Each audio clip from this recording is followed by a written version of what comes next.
Shalom, saudara-saudari, sahabat BSJD yang dikasihi dan diberkati Tuhan kita Yesus Kristus. Pada saat ini kita bersama-sama boleh mengucap syukur atas cinta kasih dan rahmat yang senantiasa membawa kita untuk selalu menyisihkan waktu dalam kehidupan ini untuk membaca, mendengarkan, dan merenungkan firman-Nya yang pada dasarnya akan membawa kita semua semakin memiliki dasar iman yang kuat karena kita senantiasa akan berakar, bertumbuh dan berbuah di dalam Ia. Dan firman Tuhan yang akan menjadi renungan pada saat ini ialah dari kitab Yosua pasal yang pertama ayat yang ke-7 yang berbunyi demikian: hanya kuatkan dan teguhkanlah hatimu dengan sungguh-sungguh, bertindaklah hati-hati sesuai dengan seluruh hukum yang telah diperintahkan kepadamu oleh hamba-Ku Musa. Janganlah menyimpang ke kanan atau ke kiri, supaya engkau beruntung kemanapun engkau pergi. Amin untuk pembacaan firman Tuhan. Bapak, Ibu, saudara-saudari yang diberkati oleh Allah, ketika kita menilik suatu barang, pastinya kita akan melihat dari segi bentuk, fungsi, dan kualitas dari barang tersebut. Dan setiap produk atau barang yang dijual, baik di pasar atau di toko sekalipun, tentunya harus memiliki standarisasi sebelum dipasarkan. Dan hal tersebut bukanlah tanpa sebab, karena melalui hal itulah akan menunjukkan jaminan kepada para konsumen bahwa kualitas dari suatu produk atau barang tersebut baik dan layak, serta sesuai dengan fungsinya. Begitu pula dengan kehidupan kita sebagai orang percaya. Untuk menjadi ciptaan yang baik, berkenan di hati dan di hadirat Allah, kita tentunya perlu diuji agar sesuai dan layak dengan ukuran atau standar Allah. Lalu apa kaitannya ini semua dengan firman Tuhan bagi kita pada saat ini? Bapak, Ibu, saudara-saudari yang dikasihi oleh Tuhan kita Yesus Kristus, mungkin kita tidak asing dengan tokoh yang bernama Yosua. Kalau kita tilik kehidupan Yosua, ia dahulunya adalah seorang abdi Musa yang dipilih Allah untuk menggantikan Musa menjadi seorang pemimpin bagi bangsa Israel yang nantinya akan membawa mereka masuk ke tanah perjanjian, yaitu tanah Kanaan yang telah dijanjikan Allah kepada nenek moyang mereka. Menjadi seorang pemimpin bukanlah suatu tugas yang mudah.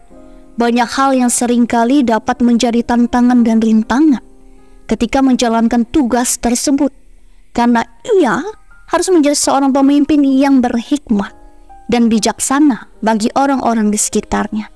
Apalagi menjadi pemimpin bagi suatu bangsa seperti bangsa Israel yang terkenal dengan bangsa tegak tekuk atau bangsa yang keras kepala. Hal ini jugalah yang sangat dipahami dengan betul oleh Yosua.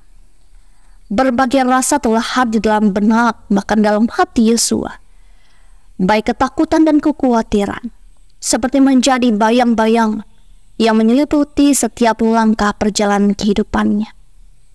Apakah saya mampu, kuat dan tangguh seperti tuanku Musa? Apakah bangsa Israel mau mendengar setiap perkataanku? Atau jangan-jangan mereka tidak mau mendengar, karena pastinya mereka akan membandingkan aku dengan tuanku Musa dari segi kepemimpinan. Dari hal tersebut, kita bisa melihat banyak hal yang menjadi pergumulan Yosua, sampai-sampai ia kecut dan tawar hati, merasa dirinya tidak layak dan tidak pantas untuk menjadi seorang pemimpin.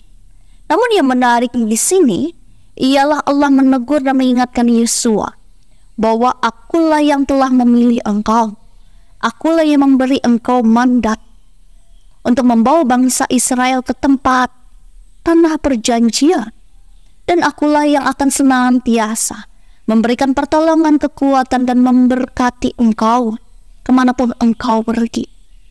Ini yang disampaikan oleh Allah bagi Yosua, agar ia paham dan tahu bahwa Allah senantiasa menilik keberadaan ia, dan tahu apa yang menjadi kebutuhan dan pergumulannya.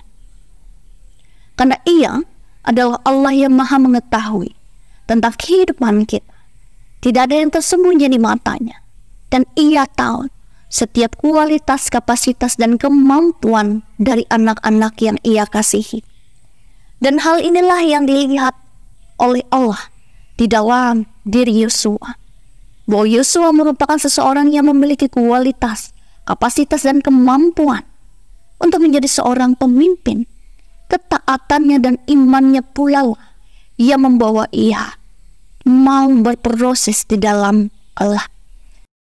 Dan sama seperti itu juga lah, Allah menginginkan kehidupan kita sebagai orang percaya, memiliki kualitas, kapasitas, dan kemampuan untuk menjadi anak-anaknya yang kuat dalam menghadapi setiap tantangan dalam kehidupan masa kini yang banyak menawarkan berbagai hal yang dapat membuat kita jatuh ke dalam dosa apabila kita tidak cermat.